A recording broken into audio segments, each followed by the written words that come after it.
This is going to be so fun because Sue interviewed me when a number of the very top startups out of Israel came over to Silicon Valley. This is and payback. it was just a joy. But today, rather than make it just the standard Q&As, this is kind of a learning session and a chance to exchange views. We all realize how fast this industry is changing. It's about speed, it's about innovation, it's about digitization. But almost every company struggles with how do you do this. They're trying all different approaches.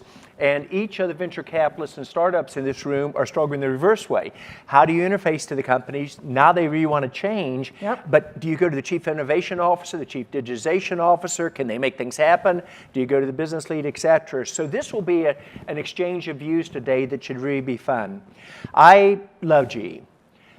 GE was the first company to really capture the tremendous power of the internet in the very early 90s. Jack Welch brought his team out to Cisco probably 24 times, benchmarked us constantly, and set on a course of how to use technology to transform GE. And in classic, in Jack's style, it wasn't about the technology, it was about how do you reinvent yourself. In today's world, you're moving very rapidly. GE clearly was the model worldwide for how do you do a large conglomerate, how do you constantly stay on top, how do you develop your teams, how do you do innovation. The Chief Innovation Officer, relatively new, you come with a strong Silicon Valley background, venture capitalist. What does it really mean? How would you describe your priorities, and how do you implement it within GE? So my answer on that, just because I've been in the job now for about 5 months, is it's a new job for GE. It is one that is being formed and one that's being defined. Now, why is it that I decided to go ahead and take this, number one, and two, how do I think about what we're going to do? And it sort of goes like this. So I came to GE about 5 years ago, and what I was asked to do at the time was really to start the ventures group. So really do venture investing at a big company. And I think many of you know, when you think about venture investing in a big company, everybody sort of thinks of it with, it's not taken very seriously, right? Because you're going to be in, you're going to be out, are you going to really stick around? Your valuation insensitive, we only want you in the C rounds. And because I came from the venture capital world, I didn't want that to be the case with GE. So one thing that was super important to me was to create a ventures team that actually operated on ventures principles and then figure out how to actually put that into the equation within GE. Now, the first part was relatively straightforward. The second part, on the GE part, was not as straightforward. But we went ahead and created that team, and we've now invested in over 100 startups with a number of great exits, so I'm really proud of that. And in addition to that, we figured out how to bring value to the startups. And I'll just say this for a second, because a lot of times when you're talking about corporate venture capital, it's all about what are you going to bring to me, meaning the startup to the company. And I keep saying, think about John F. Kennedy, and what he said is, what can we bring to the startup? Because if we really figure out the win-win, assuming you've done your investment things right, you're really going to flourish. So that was sort of the foundation. And then we went on to say, well, hold on a second. Not only can we invest in startups, but frankly, we have enough talent internally and externally, and we brought a lot of EIRs onto the platform that could start to think about how do we take the various assets across the horizontal businesses. And we've got so many, you name the industry, we're probably in it. And we started to look around along with our global research, and we said we could create solutions that we know our customers want because we've got deep domain expertise from those various businesses, and make it happen. And that's what we went about doing. And so we have launched 7 companies at GE, started from scratch. Some of them are close to the core, and some of them are very much all about monetizing things that are already sunk cost and technologies that frankly GE wasn't going to use, but we could create value from that. When John started to see that, and Jeff actually, they said, do more. We love this. And it also was bringing an infusion of a different type of approach to innovation than what had been done at GE before, or any big company, to be perfectly frank. And so scale it, do it faster, do more. And by the way, we love the fact that you do milestone-based funding and it's about scarcity of cash, right? Because A lot of times in big companies, you've got big balance sheets. You're able to put in a lot of money. You don't worry about money that much or on an annual budget. And we said, no, that can't be the case. You really have to think about doing it in the same way venture capitalists think about it and allocate your capital based on milestones and truly hold people accountable to that. So we started doing that with a number of different programs and projects internally at GE. And again, it was great. So I have to say part of it has been the success of what the team has done and been able to infuse into terms of growth, but also in terms of the cultural aspects that are needed to really bring innovation to pass. Let me just say one thing about this, and that is, when I think about really priorities for GE, and never waste a crisis, right? And it's a tremendous opportunity because really during these times, you put focus in place. But one of the things I fundamentally believe I'm responsible, along with the rest of GE, but I need to lead, is really around this notion of industrializing innovation, which sounds completely oxymoronic, but it's taking the concepts, and for concepts and ideas to actually have impact, you have to scale them. And that process is something that has not been done as well when you're working in partnerships between startups and big companies, and we're committed to being able to do that. Of the 100 companies that we've invested in, over 50% of them have a relationship with GE. And we've got to get even better at that because the pace of change is never going to be as slow as it is today. That's just the reality. So we've got to keep up, and one of the ways to do it is doing it with the startups. So one of the challenges we faced at this conference over 2 years ago, I said 40% of the large companies are going to completely disappear in a decade. And I think while that was controversial 2 and 3 years ago, CEOs get it today. They know if they don't disrupt, they're going to get disrupted. They've watched what happened with the Uber models, the Amazon models, going to happen to every industry. So there's no longer a question from a CEO perspective or even a government leader perspective, with a few exceptions in the world, that know they have to completely reinvent themselves. Then it becomes an issue of how do you do it?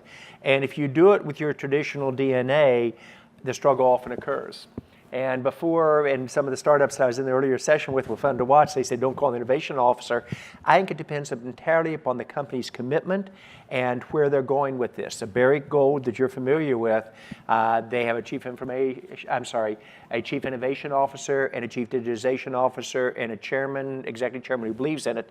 And they are creating aircraft control centers in the mine. They'll take their cost per ounce of gold mine from $800 to $700 to $600 to $500, and they'll completely break away from their peers.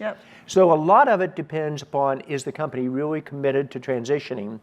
And are you aligned with the top execs in a way that is completely seamless on driving it through? And then are the business units told this is not a side opportunity, this goes across to all of us?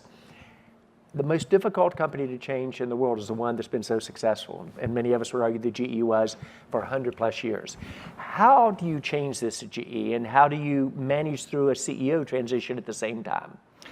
Woof. I ask the easy questions. I love being the moderator. It's so much easier than being on the other side. So let me try to take a stab at that. And and we can break it into pieces. It goes like this. First of all, John Flannery, who is our new CEO and chairman of the board, is extraordinarily committed to many things, but 2 things which people have asked the question. One is digital. Yes. And 2 is innovation. I was his first appointment when he took the job, and there's co-appointments, and it sort of gave a sense of, we need to do this. So the first move as CEO, pay attention, this is what I'm going to do, and we're going to do it differently, and here's how we're doing it. We're going to figure this out, number 1. Number 2 is, on the digital front, John is extraordinarily aware, and that every industry is being disrupted because of the digital revolution. That's nothing new to anybody. But we're seeing it in the industrial world in a way that is quite remarkable. And it's been sort of behind where others have been, because the consumer world, boom, boom, boom. The expectation now in the industrial world is just what happened in the consumer world. Why can't I have that type and swipe ease that I actually have in my personal world? And if in fact there is so much around data and AI and blockchain, and you name the different technologies, it's an onslaught. We've got to figure out how to actually harness those to turn them into monetization value. And we have to figure it out not only for ourselves for productivity, but frankly for our customers to figure out how to help them in terms of their solutions.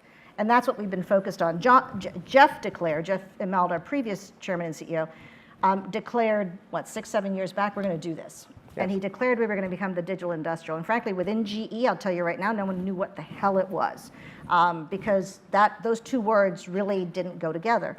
And what we've been learning there is, in fact, developing out solutions for better and faster outcomes for productivity gains, both for GE and for our customers. In the industrial world, 1% of productivity gain is millions and millions of dollars in any industry that you look at. So it was really important to us to figure out how do we start to really get into this. John's commitment not only to digital is important and rock solid, but it's also from an innovation standpoint, because it just goes sort of as yes, digitization is happening, but in addition to that, all the technologies I've already mentioned, how are we going to harness those and apply them to the industrial world? The industrial world hasn't been good at this. This is not something that is really comfortable with our customers, right? So we have been helping our customers in this journey because the dogs eat the dog food. We figure out whether it's going to work for us first, and then we develop them for the rest of the world in terms of industrials. So those are the kind of things that we're trying to do, and I feel pretty excited about the possibilities, because do my colleagues buy into it? If I told you 100% that they absolutely did, I'd be fibbing. But that is what change is about. And it's so much easier to resist change than it is to embrace it. 3 years ago, I would have told you it was almost impossible to get folks to really sit with us and understand what others were doing, because in a big company, you can do it yourself. You could do it all yourself. We have global research. We have a big, huge footprint in over 180 countries. We have 350,000 people. But what's really happened with this acceleration and the pace of change is everybody understands you cannot do it yourself. Everybody understands that startups are a respected source of innovation. They're a respected place for careers. That's changed immensely. And so that cultural mix now, they're starting to embrace it. And now we are oversubscribed in our teams. We're getting calls all the time to say, show us what we should be seeing in the landscapes, in the ecosystems. Help us partner with these particular startups. And oh, by the way, you should invest in this one because we think and it's a very different type of engagement now that's happening across the board. So it's not going to be overnight, but it is one that's being much more accepted. Staying on your theme of attracting resources, both existing in GE to buy into this, but also new resources, the data came out this last week that out of American graduates, 44% of them want to work for startups and only 14% want to go to traditional companies. Pretty dramatic, 75%, 25%. Even in France, right? Even in France, it's changed dramatically. Yeah, this exact same numbers, by the way. Over 70 to 80% want to go to a startup. So you've got to almost create a startup type mentality throughout GE, and I agree with you, the leaders have got it. What are the hurdles that you have to get through to get there? How do you produce the short-term results? Who do you look to benchmark from? Like GE used to benchmark everywhere, and at Cisco they found, 20 different ideas. They say they only found one, but they implemented them remarkably quick. Who do you look to benchmark from, and how much do startups play a role in that? Well, I'm going to break that down a couple of ways, and the following way is, what's been interesting is we've done over 200 benchmarking activities for other corporates over the last 2 years. In fact, I finally said, I can't do anymore because it just takes so much time. And these are some of the most innovative corporates, everything from Dyson, who spent 3 days with us, by the way, looking at how they take their consumer goods and making sure they're connected and putting them on digital platforms. And I found that so fascinating when I got the call, to say, can we spend some time with you? And we've done it in, the insurance business. We've done it in the financial business. Vanguard came and spent 3 days with us, and we helped them in Silicon Valley. So the benchmarking was actually this way. what are you guys doing that we're hearing is actually producing the kind of cultural sort of tractions that's happening within GE? And they were asking us really carefully about that, number one. Number two is, when I think about other folks to benchmark on, I think everyone's experimenting. No one has proven any one model yet because the pace of change is so fast. So we make sure and go and look at many, and have done an exercise on that. And I will tell you, I don't think anyone's cracked it. I really don't. So where do we have to go look? At the ecosystem of startups and universities. What are the key things that are happening as it relates to both technologies and business models, particularly business models? And you've all heard this everywhere. That is so important for us to understand and understand the implications of changing from an asset-based model to a distributed as a service model, or per scan, per drink, per ride, per whatever it might be. So that's where we get our inspiration. And if someone can tell me absolutely follow these companies in terms of how they do innovation that has some industrial roots to it too, I would be really grateful. And then tell me what their metrics are, because we'd love to learn. So to the point you just made, there is not a model yet that you can repeat. It's fun to create it. When you think about the people in this room who are startups or VCs that are saying, should my startups get involved with a company like GE? The first part of the answer, and this is clearly I'm a GE fan, they know how to create win-wins. And so it isn't a company that is purely at it saying, how do I win? And if you happen to figure out, that's okay. But what advice would you give to the startups how to effectively interface not just to GE, but in general to companies that are going through this disruption? It's given the CEO knows she or he has to move. Yep. And it's given that they've got to think about innovation disruption differently. But boy, these startups, all of them, including the 12 I'm heavily involved with, struggle with how to do it, identify what's a real project versus not a real project. Is a company really committed to it? Have you even got budget? How do you approach that, maybe from lessons learned, because you've been on both sides of this? I have. And how would you educate us in the room, including myself, on how to navigate through that? And I think this is very company dependent. I'll speak for GE. And that is one of the things, because we have a ventures team, we have put ourselves as really the connection point, the bridge, the Sherpas into GE. We too have had to learn, because we don't want to waste our own time, to be frank, whether the right contacts and who are the right contacts to actually make those connection points. Because if you don't have the right receptors, you're going to be educating folks, but you might not get the traction you want. I mean, that's number one. Number two is, I think really asking, one of the things, again, within GE, we try to ask the questions, is there budget? What's it going to take? What's the process for making a decision? And sometimes it's not as clear cut as we even know, just because the complexity of changing the legacy systems that exist within a company is pretty tough. So what we've had to create is the willingness to do some experimenting and prototyping and whatnot that we sometimes would even fund, and meaning ventures would fund into the businesses.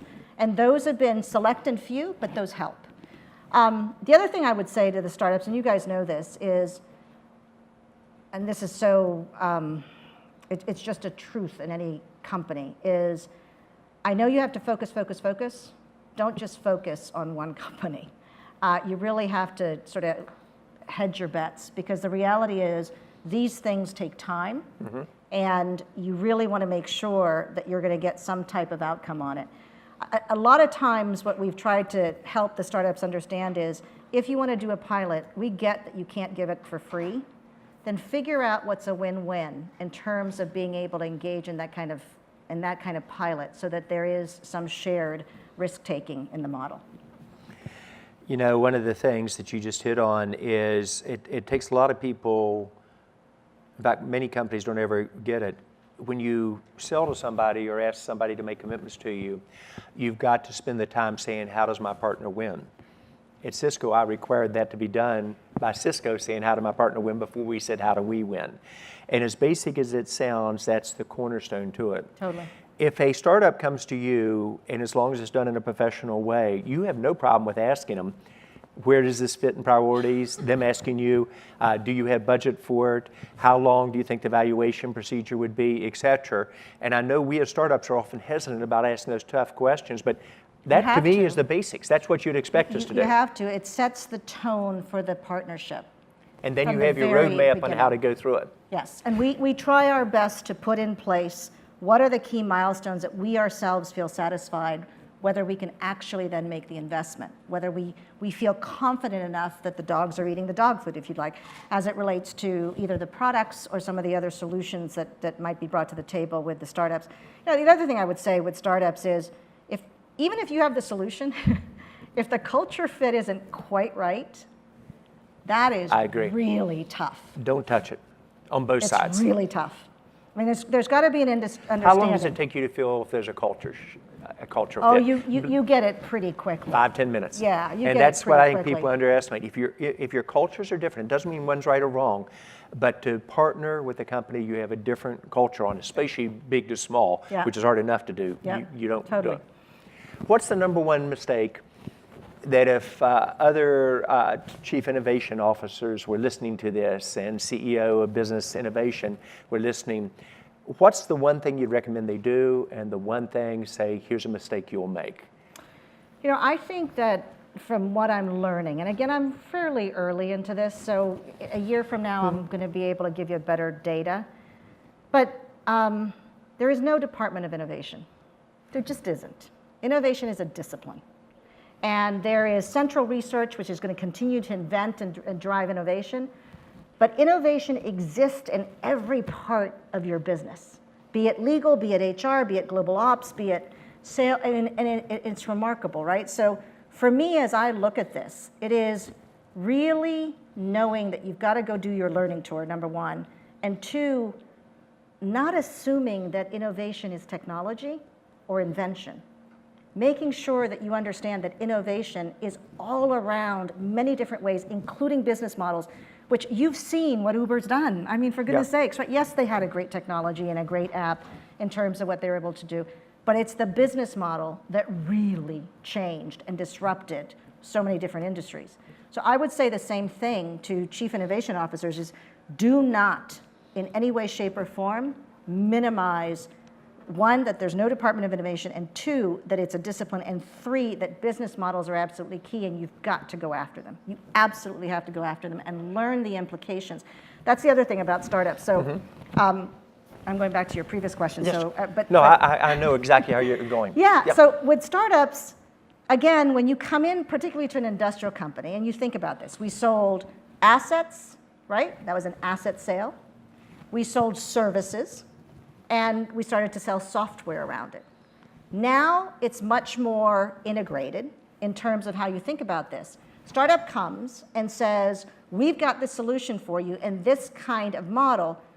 When we look at it, we also have to understand what are the implications to financials and how we're going to interact with customers with the startup.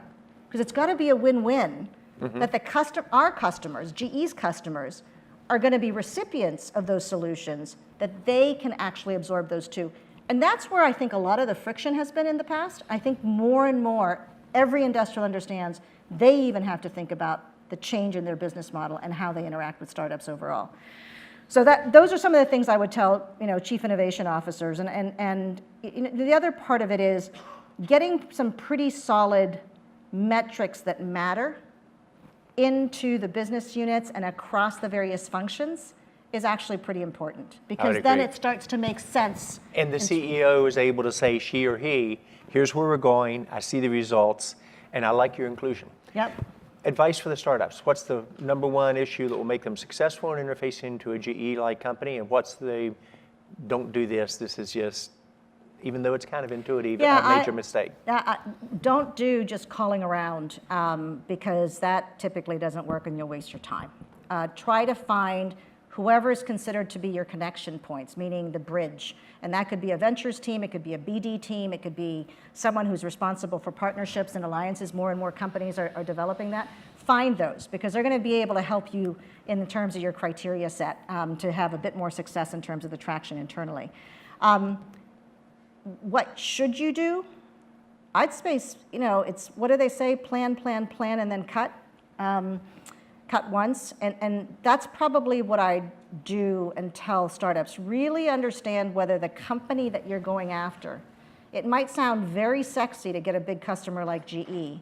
Make sure they're ready for what you're offering, because that's where you get the best matches overall. And a lot of times you can find that, particularly now that so many of them have venture groups, where they're investing is typically where they want to find some solutions, right? And then you can start to figure out, does this even stand a chance? The other thing I would say is ask how to engage. What does it mean to engage? How am I going to know that I'm going to get the right feedback on a go-forward basis? Those are some of the things very quickly. The question I always like to ask at an interview is, what is perhaps one of the lessons in life that you've learned, either as it relates to innovation or venture capital or Silicon Valley or startups, that each of us could apply? Shimon Perez taught me that leadership was very lonely, and I said, Shimon, I have 40,000 people working for me. It's not lonely at all. And in 2001, I was by myself, and I know the experience. That's a tough time. Lessons in life that you've experienced, because you've seen so much of it. You're right in the core Are we of out the of valley. time? I mean, lessons in life, that's a lot. We right? got 1 minute. All right, 1 minute. So this is our elevator pitch. All right, so what I would say, lessons in life, let me pick one. I would say, because this is a leader room, a group of leaders, I think my biggest lesson in leadership has been, we have both the privilege and the duty to absolutely help others unlock their potential. And sometimes they don't even know they have that potential, but helping them try things that they haven't done before, giving them enough room to allow themselves to do that learning, that to me has just been a fantastic ride, because what it does is it just multiplies and amplifies the type of value that's being created for any organization that they might be associated with. And for me personally, it's been a huge source of satisfaction and frankly some inspiration, because I learn a lot too. That would be probably my biggest leadership life lesson. Sue, it's been a pleasure. Please join me in thanking her very much for Thank you, a fun session. Appreciate that. It's really good.